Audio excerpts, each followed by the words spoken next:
Hi, good morning everyone! Welcome to my channel, Dani Shares. So ngayong araw na to, ang pag-uusapan natin ay ang naging mainit na kontrobersyal sa pagitan ng magpartner na sina Andy Eigenman at Filmar Alipayo.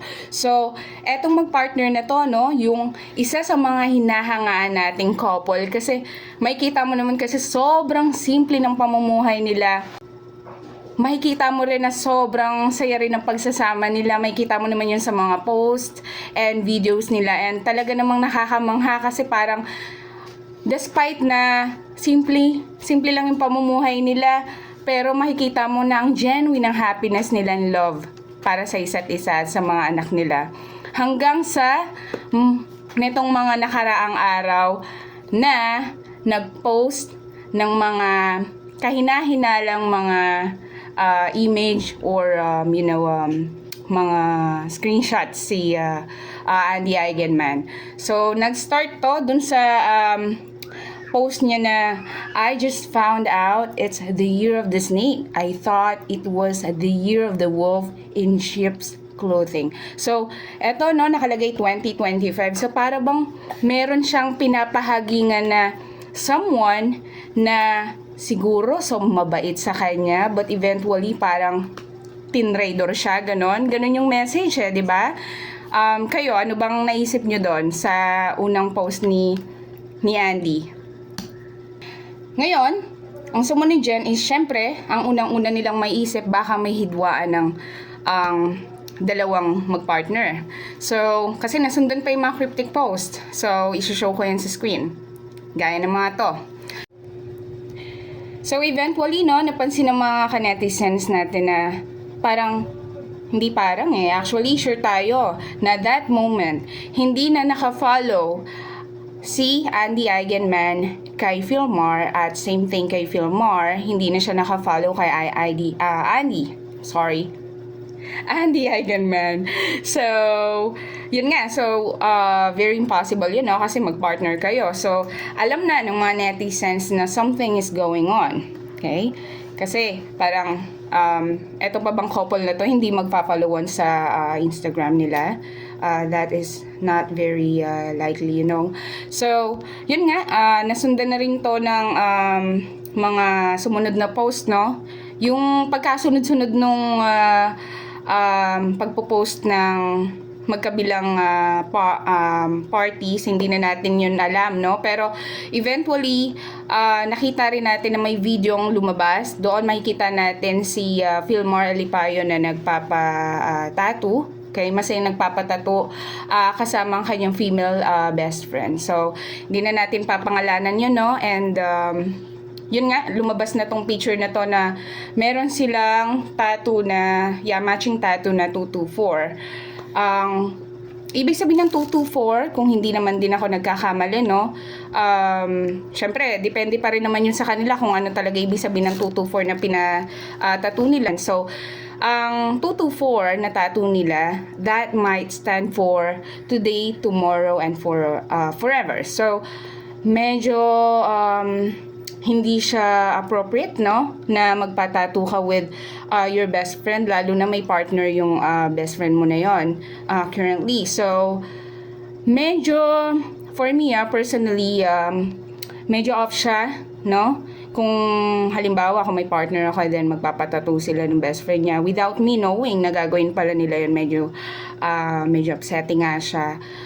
I would feel the same way, no? Hindi naman sa pagiging selosa, pero kasi depende siguro yun sa ipapatato nila kasi 224 stands for today, tomorrow, and forever. So, di ba, parang something is not right here, no? Kasi mapapaisip ka hindi ka kinonsult, di ba? Magkaaway kayo and then, malalaman mo na lang nagpatato siya with his best friend. So, maintindihan mo doon sa part na yon si Andy Eigenman. Now, after naman ng mga espekulasyon ng mga netizens, eventually nag-post din to si Filmar Alipayo Ang isa sa mga post niya is ibang language siya, pero sabi doon is wag na nga daw. Ito, ipa-flash ko na lang sa screen. So, parang wag na lang itago kasi mas mahirap. Ganun yung message ng, kumbaga, kung i-translate mo siya sa Tagalog. Right? Now, nasundan pa to ng, you all can call me a cheater and ugly now. Kasi, ang dami ng, mga netizens na pumanig kay Andy Eigenman, no? Kasi ikaw kung meron kang karelasyon, bakit ka naman magpapatattoo with your best friend, no? Without consulting dun sa partner mo, sa current partner mo. Right? So, nakisimpatya yung mga tao kay Andy. Ang dami talagang mga comments, mostly against dito kay Philmar. Pero hindi naman din kasi natin alam, no, kung ano talaga nangyari. Pero isa pa to sa mga post ni Andy na nag-caught ng attention ko. So, parang dito sa post na to, yung may pink na background, to, ipa-flash ko lang sa screen. Sabi niya dito is, I am fully aware that my husband never cheated on me with this girl, and I am always around when they are together. So I posted because this person betrayed me. So we are assuming na ang tinutukoy niya ditong person na nag-betray sa kanya is yung female best friend. So to sum it up, ang naging message niya dyan is eto palang person na to, parang every after fight, parang ina-encourage niya si Andy, ina-encourage niya tong si Guy, si Philmar na hiwalayan siya.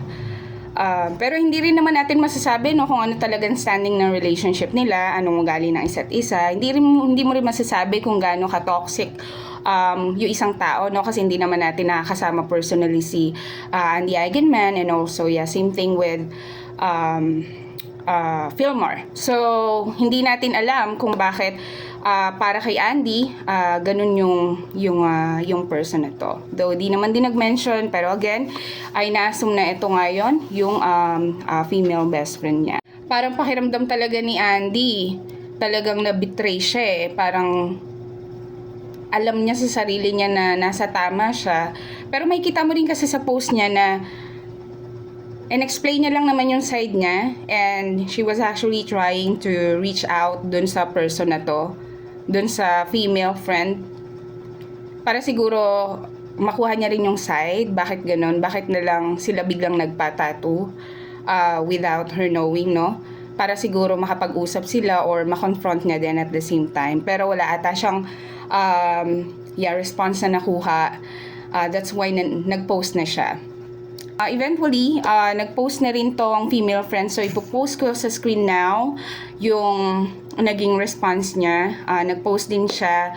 So, itong post na to, sinasabi niya na isa sa mga sabi niya dito is, I hope you never become the reason someone cries themselves to sleep or questions their worth, asking why they weren't good enough. So, parang ang message dito ni female friend, maging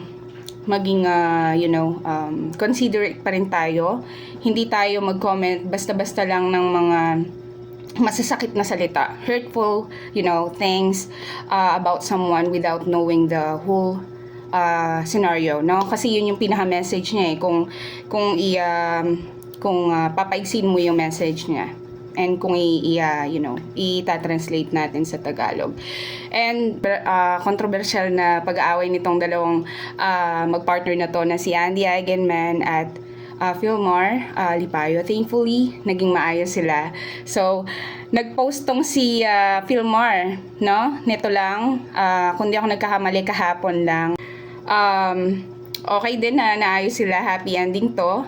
Pero I know for sure na nagbigay to ng lesson para sa marami, syempre, lalo na sa mga nakain na relationship ngayon.